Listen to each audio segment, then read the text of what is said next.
பாருங்க, நல்ல கவனிங்க, இந்த மாம்சம் உன்னை ஜெபம் பண்ண விடாதுதான்.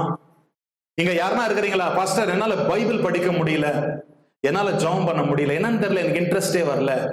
I'm telling you, it is a direct attack. அது உங்க மேல இருக்கிற சத்துருவுடைய டைரக்ட் அட்டாக்.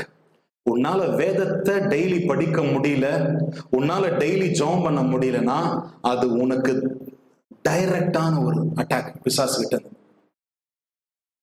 எல்லா வேலையும் ஒதுக்கிடு. தயவு செய்து தெய்வத்துக்கிட்ட போயிட்டு முழங்கால் படி, ஆண்டவரே எனக்கு என்னன்னு தெரியல, என்னால ஜெபிக்க முடியல, என்னால வேதத்தை வாசிக்க முடியல, எனக்கு இன்ட்ரெஸ்ட் வரல, ஃபர்ஸ்ட் நான் இதை செட் பண்ணிக்க விரும்புறேன், இதை நான் சீர்படுத்திக் கொள்ள விரும்புறேன்.